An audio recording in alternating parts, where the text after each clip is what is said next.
Boa noite a todos e a todas, né? Queria aqui cumprimentar todos e todas da mesa, cumprimentar as pessoas que estão aqui, as pessoas que estão assistindo a gente de forma online, né? E parabenizar o Cinesp, eu acho, por exemplo, nessa iniciativa, eu acho importantíssimo esse debate, né? E é um debate que não se vai esgotar simplesmente ou aqui ou nenhum, né? Eu acho que a discussão da cultura da paz é um processo, né?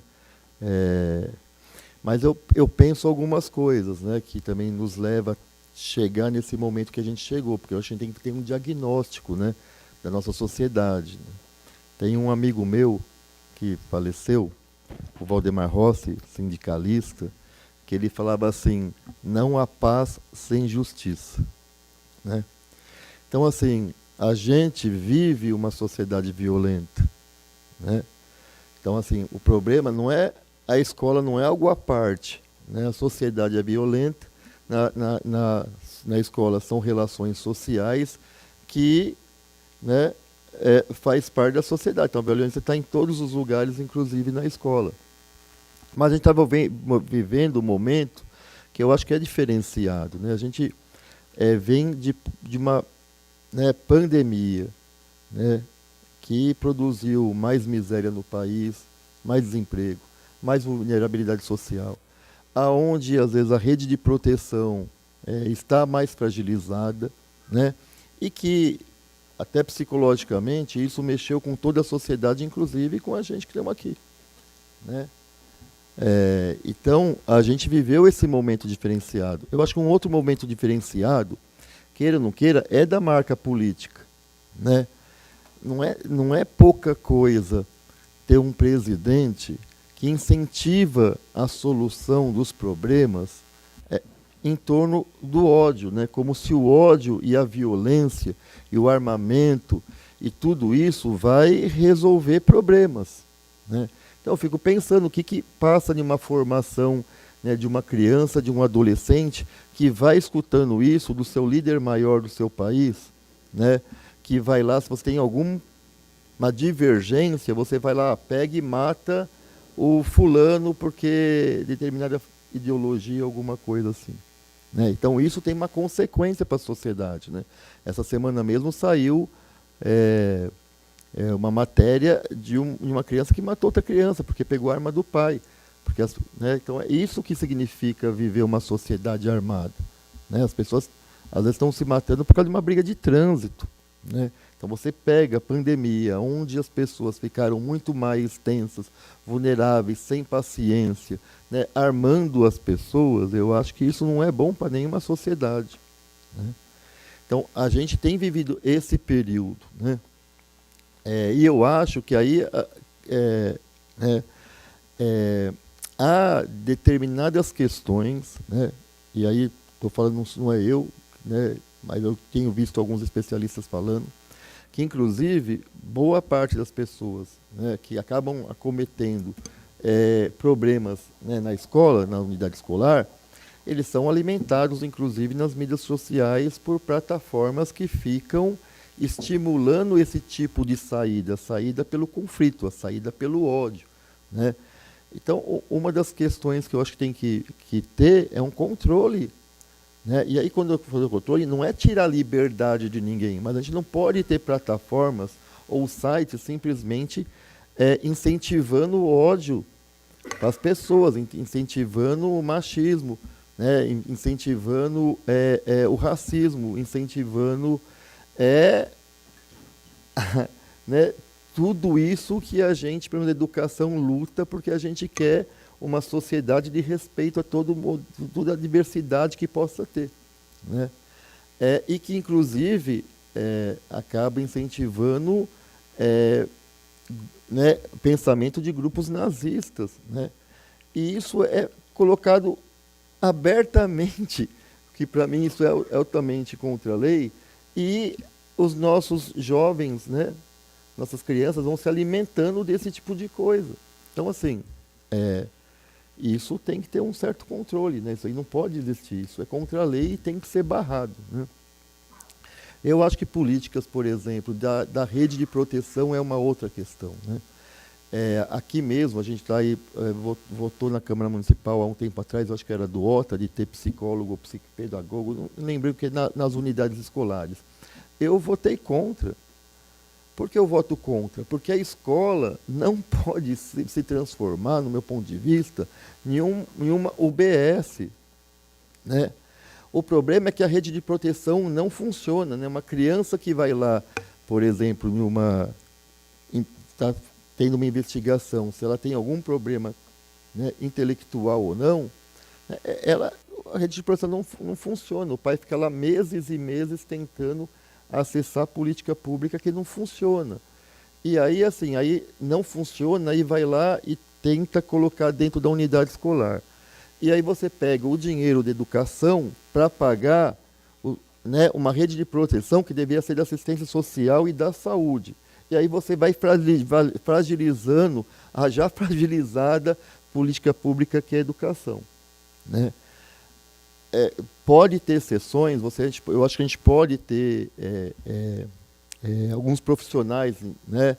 Mas tem que reforçar o que já tem. Então, na APA aí, não é isso? Não tem aí o Cefai, não tem já. Então, a gente tem que reforçar um pouco o que tem, mas eu acho que a gente não pode substituir o que é responsabilidade das outras secretarias, né? Do meu ponto de vista. Basta sim, os céus são maravilhosos, mas na hora de vir pagar, tudo tem que sair da educação, né? As outras secretarias não querem colaborar com o dinheiro. Depois não tem dinheiro para valorizar o profissional, não tem, né, condição de construir mais unidades escolares, uma série de coisas. Então, eu vejo isso uma forma meio problemática, né? Tem um outro elemento que vem na minha cabeça, sim, porque eu visito muitas unidades escolares, né? E a gente tem a caravana de educação que visita muitas unidades escolares. E a gente vê que é um problema também, que é a falta de recursos humanos que tem nas unidades escolares, né? Porque, né, eu como professor, quantas vezes você sentia que o aluno precisava de um atendimento individualizado? Então, se você tem mais servidores públicos em uma unidade, inclusive o número de servidor público, né, na escola pública, pelo número de alunos, e você pegar uma particular, a gente está perdendo feio, né, porque tinha de ter mais servidores públicos. Então, assim, os servidores públicos conseguiriam, de repente, também olhar determinadas questões que a gente percebe que o aluno está precisando de uma ajuda. Agora você vai em unidade, que diretor e diretora estão fazendo trabalho de ATE, porque não tem a quantidade de módulo de ATE, que eles não conseguem fazer uma portaria, e olhar também a individualidade da unidade. Tem unidade que tem 3 pavimentos, o ATE tem que ficar subindo e descendo 3 andares. Você acha que ele vai ter condição de dar um atendimento de qualidade ou perceber alguma questão, se um aluno está sofrendo bullying ou não está sofrendo bullying no corredor? Então, a falta de recursos humanos, né, é uma discussão seríssima hoje na nossa unidade, que tem interferindo, inclusive, na qualidade do ensino, não só na questão da violência, né? A gente tem discutido bastante no nosso mandato, né, a questão que vários vereadores estão colocando aqui propostas, né, desde catraca, desde detector de metal, desde policial dentro da unidade escolar, né? O problema é que essas coisas vêm sem pensar em um todo, vem como uma solução individualizada, como, olha, eu estou trazendo a solução sobre a questão da violência da escola. Então, essas coisas não vão funcionar se não tiver pensada como uma política maior, conectada com várias outras iniciativas, né? E aí assim, né, eu acho, né, um pouco que a gente tem acumulando no mandato, a gente tem que voltar a ter lá o vigia concursado nas unidades escolares. O vigia concursado, ele acaba sempre aos poucos, né, transferindo a sua lotação perto da sua residência. Ele conhece o pai, a mãe, o tio dos alunos. Isso facilita muito o diálogo com vários alunos, né? Isso se perdeu, a gente viu quando era terceirizado que já quebrou esse vínculo, e pior, aí na maioria das unidades nem vigia tem mais, né? A gente acha que sim, é preciso ter, pelo nível também de N problemas hoje que tem na sociedade, que tenha GCMs nas portas das unidades escolares. né? É, é, não dentro da unidade, mas que tenha fora da unidade. E não dá simplesmente também para ficar lá 5 minutos, né? A gente, claro, quer uma escola acolhedora, uma escola que não seja uma prisão, né?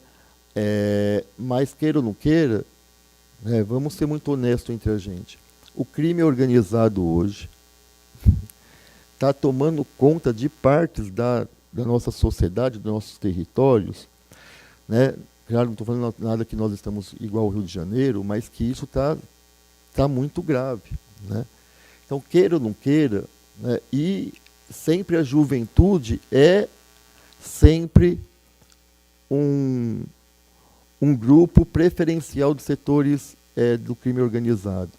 Então, eu acho também, principalmente hoje que nós temos 30% de mãe solo, né, que tem que trabalhar para botar o pão e o leite na mesa de casa, ela tem que ter uma seguridade que ela está indo trabalhar e pelo menos ela sabe que vai ter lá na frente da escola algo que dê segurança a ela, né, para o seu filho, para sua filha, né? A gente acha importantíssimo ampliar a discussão dos mediadores de conflitos, né? A gente acha importantíssimo também que tivesse leis federais que limitasse um pouco esses programas que ficam propagando na televisão a cultura do ódio e da violência.